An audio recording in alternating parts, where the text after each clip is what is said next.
I was looking through the student handbook and reading. What is this? Well, Tia, in the student handbook, we have a new behavior education plan. It used to be called the Code of Conduct, but now it's called the Behavior Education Plan.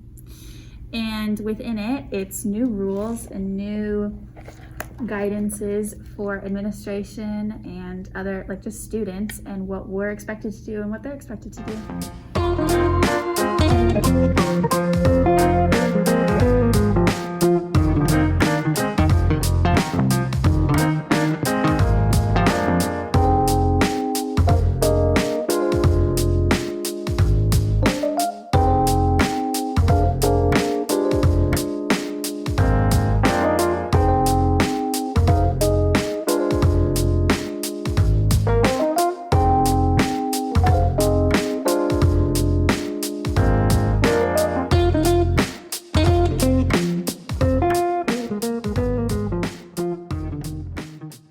There's some big new changes to the behavior education plan compared to the student handbook. I think the biggest one is about consequences versus punishments.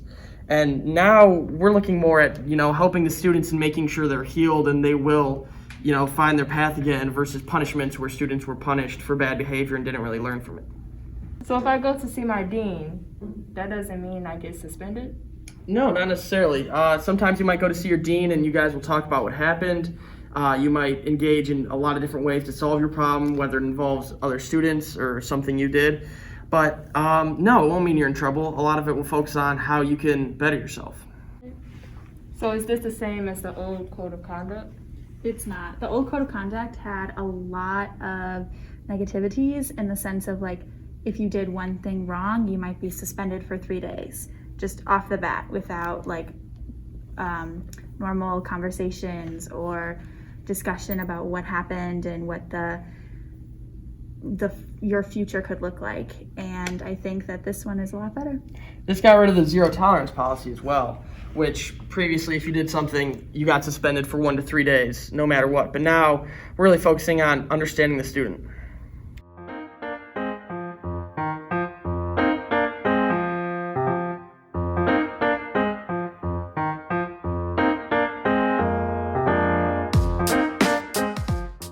So what is this about restorative practices I hear?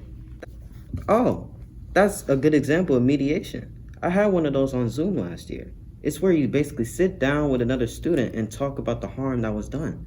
This kid named Tony told me to go F myself during class. I responded by making fun of his pants, and the teacher told me they had to mute us and turn off the chat box. Our deans reached out to us and helped us cool off.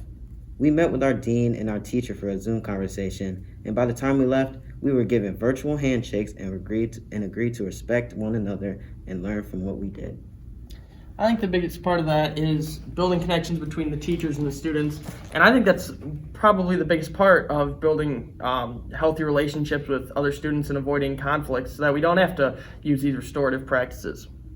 Yeah, I think when it comes to discussing with your peers or even your teachers about a conflict or something that had happened, it is helpful when it's talked about and it's not just like, you're in trouble because you did this, this, and this. And then, you don't have to, describe or discuss your side of the story, but being able to talk about it and things that you could do to better the situation rather than, falling back into those actions in the future is really helpful. So there's not a zero tolerance policy anymore? No, definitely not. I think we, as a school, have tried to reflect on that and, take a step back and think like a zero tolerance policy is just not appropriate and not helpful for students. Yeah, I'd agree. I think it's more about learning lessons than about all the punishment. I think it comes down to the students' rights and responsibilities in the building because a lot of times in the old handbook, kids didn't understand how they were supposed to act and what ways they need to act and what ways they couldn't act. Where now in this handbook, it clearly states the students' rights and responsibilities along with the parents and the teachers, which I think helps guide the kids, teachers, and parents to have healthy relationships.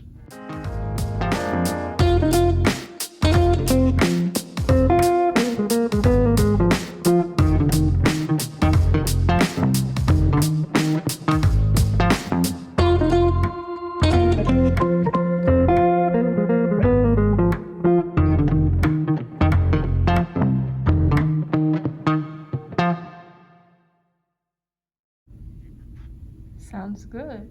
Thank you guys. Thank you for course, coming to us yeah. with your questions.